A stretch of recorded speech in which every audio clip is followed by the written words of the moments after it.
was hook, line, and sinker on this.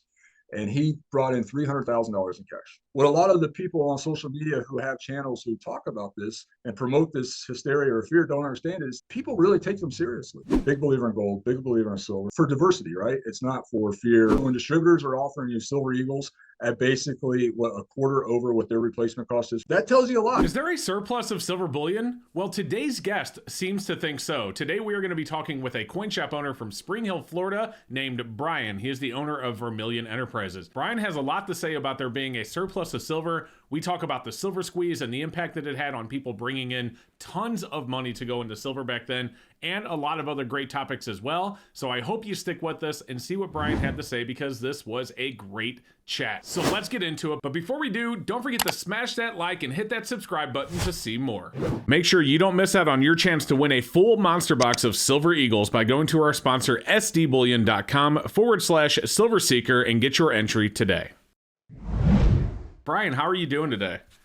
Doing great. Yourself? I am doing well, and I've been excited to have you on the channel for some time because you and our opinions on silver align quite a bit, and that's what I want to talk about today. So You did a video last week talking about how instead of there being a shortage of silver, there's more of a surplus, and I would love for you to dig into that a little bit. So hashtag silver surplus, right? So we, as you know, have there's been a lot of discussion about how there was a silver shortage through COVID, and that you couldn't get silver, you're going to miss out. You're going to, like you said earlier, if you don't get silver today, you're going to die tomorrow type attitude. And that was never the case. It was always just a supply chain issue, and not just a supply chain issue with the silver, the supplies, right? I'm talking to one distributor, this was a while ago. He said they had to stop production just because they couldn't get the tubes to put the buffalo rounds in. So it wasn't just the silver, it was the plastic tubes they couldn't even get. So the cardboard boxing, labor issues, transport issues, all that kind of bottlenecked during COVID and caused some what people interpreted as a silver shortage, when in turn it was just the world was upside down and confused at the time and just couldn't get stuff going the way it wanted to. But during that time, we could always get anything we wanted, right? So within a week to 10 days, we get it. The premium sucked, the price sucked, but we could always get it. It wasn't there.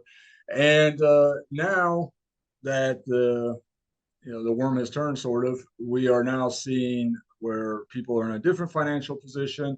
And now a lot of the individuals that purchased during that time period are selling. And so shops like myself have a glut of silver coming in across the counter rather than going out. And now there's really, there's definitely a surplus of silver available to be purchased pretty much at any SKU level. Which is actually being seen by the prices or the premiums coming down on silver as well, because you're seeing a lot of shops drop those premiums to get rid of some of that silver, right? Yeah, we're very low on a lot of what we're selling. We're selling kilos and hundreds at 50 cents over. Yesterday, I took kind of ran a synopsis of 5 of the wholesalers / distributors that we do business with. Some of them are authorized dealers from the U.S. Mint, so these are big players.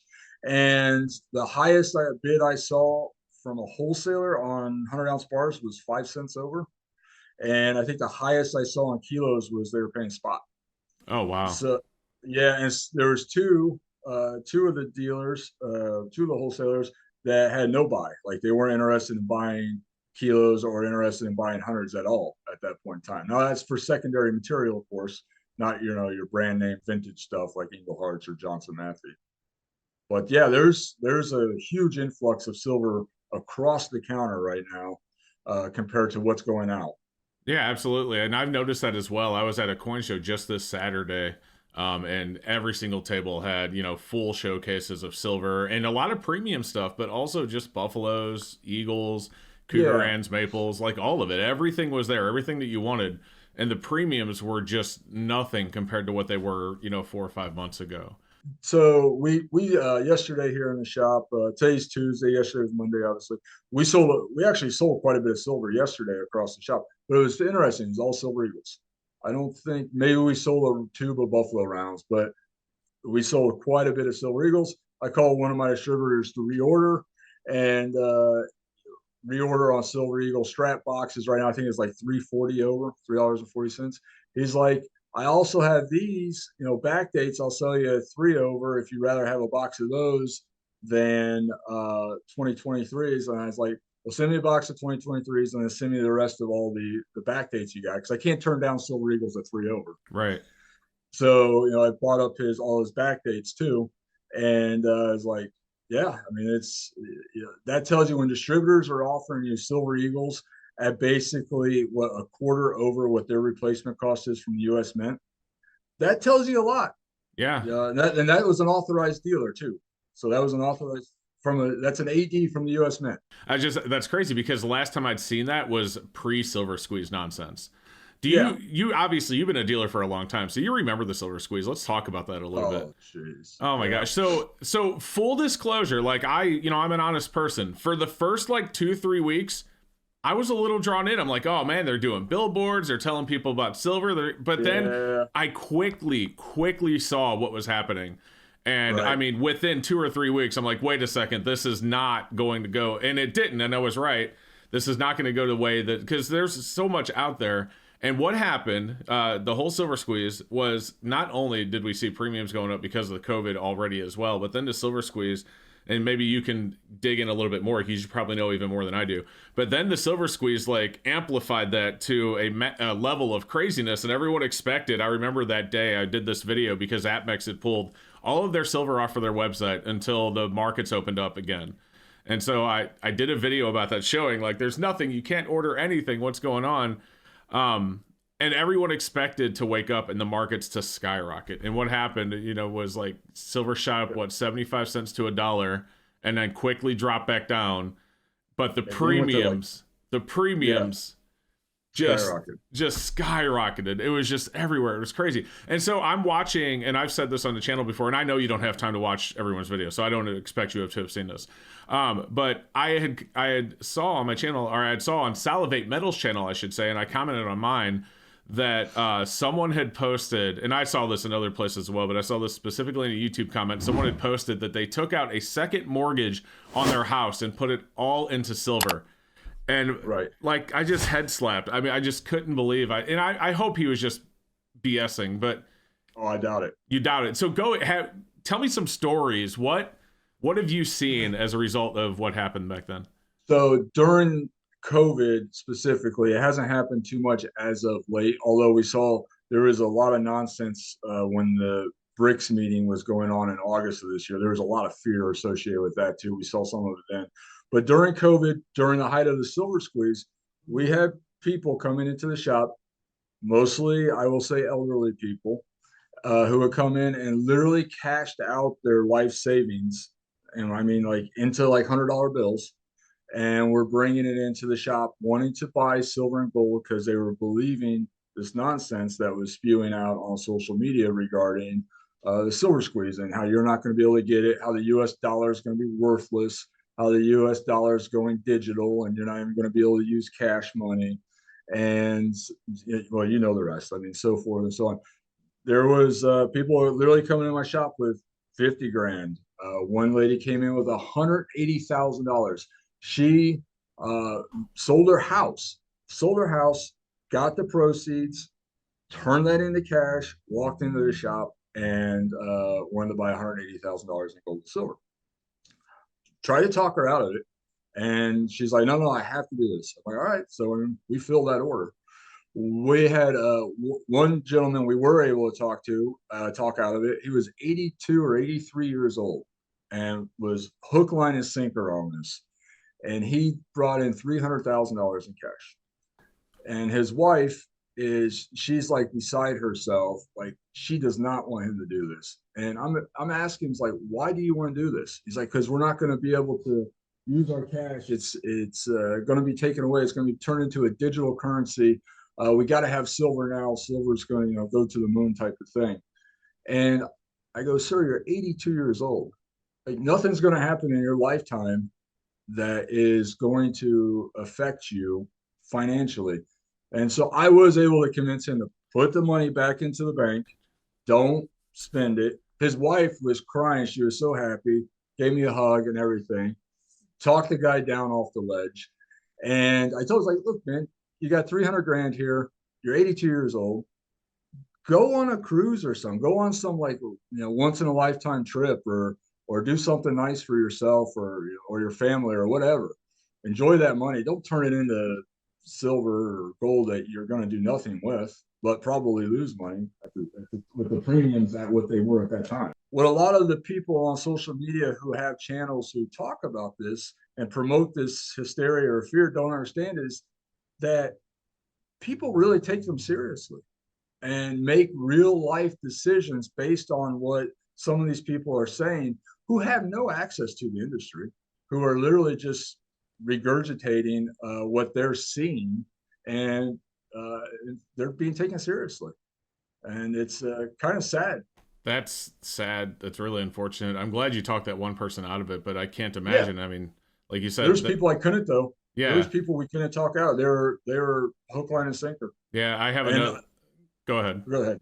I No, was go ahead. all right. I was gonna say I've had another dealer on the channel, my not Conan Bullion, Josh, who has also had similar stories where he had to talk people out of making really bad decisions. Yeah, But there's yeah. so many dealers out there that wouldn't even think twice. You know what I Oh, of mean? course, Yeah, of and course. that's scary to know that there's so many people that did just crazy stuff like that. How many of them were, they walk into the coin shop with 300 grand, like you just said, except for instead of walking into your shop, they walk into some guy's like, oh, yeah, you're absolutely right. And then at the same time, he's like, Yeah, ooh, I can probably get an extra dollar an ounce out of these people. You know what I mean?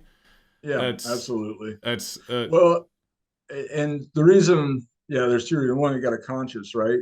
So we don't want to treat people that way. We want to treat them the way we want to be treated. But also imagine, those shops, their family gets involved afterwards, and you're talking possibly elderly abuse, or you're talking about some kind of social media nightmare against those shops that they took advantage of my 80-year-old father type of thing, and it's just yeah, that's a nightmare nobody wants. that's a nightmare no one wants. And like you said, conscience comes into play. You got to be able to Yeah, sleep at night. absolutely. Yeah. Yeah, absolutely. And I would hope that someone would take care of my parents the way that we took care of theirs. So obviously, there's a lot of bad reasons to stack silver. One of them's you're not going to become a millionaire by stacking silver, Yeah, it's and not a lottery ticket. it's not a lottery ticket. And I think what I think about when I hear you tell that story is back to the whole Bitcoin thing. But on the Bitcoin thing, it was the opposite because, and granted, I understand Bitcoin is still a thing, but my point Oh is yeah, it's the opposite. When Bitcoin was like $60,000, there were people, selling their house to go into Bitcoin because everyone said it was going to go to 1 million. So right. on silver, you have the fear mongering end of if you don't get your money into silver and gold, you're not going to have any money. And then on Bitcoin, you have the FOMO end of if you don't buy Bitcoin now, you're gonna, you know what I mean? It's Right. And what I don't understand about it is why don't those people who are potential buyers or sellers talk to people who are actually in the business first rather than somebody who's just a set of talking hands on a screen and not even putting the face on there. yeah, So it's people who watch this video, one bit of advice, and I don't like to give out a lot of advice. In fact, I say on our channel, we're not financial advisors all the time. and there's a disclaimer in my description as well, just so you guys know. Yeah, and that should be this. Everybody out there who's making content should say that. But is to rather than taking advice from someone who's not, actually buying and selling silver as a profession or gold, talk to those people, talk to dealers, and see what the actual ramifications. Here's the other thing: a lot of these people, a lot of customers, they go in hook, line, sinker, and just buy, right? And that's the easy part. Throwing money on the counter and say, "Hey, take my money and give me product." That's the easy part. You think about, okay, well now you got to sell it. All right, I just bought 10,000 1 ounce rounds. Now I want to go sell it. Well, okay, here comes the 1099B. Here comes a tax schedule. It's you never knew about that or thought about that when you were buying it. There's or you walk away and you got 5,000 ounces of silver. It's like, oh shit, what do I do with it now? Where do I put 5,000 ounces of silver, right? So it's there's a lot of ramifications that come into it. That you need to really talk to professionals who are in the business first before making those decisions. Absolutely. Now, obviously, there are good reasons to stack silver. It's just not Oh those. yeah, I'm a huge believer in physical, whatever physical is for you. Uh, I I own very little paper. So I'm a very big physical guy, but it's for diversity, right? It's not for fear. It's for diversification. So I'm a big believer in gold, big believer in silver. I love platinum, even though platinum's taken a hit lately. I'm a huge fan of Platinum Eagles. But not only that, classic type coins, like stuff that is only going to trend upward. Classic graded sports memorabilia.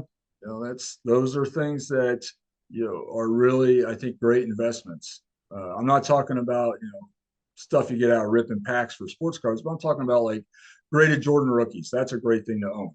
That's a solid investment.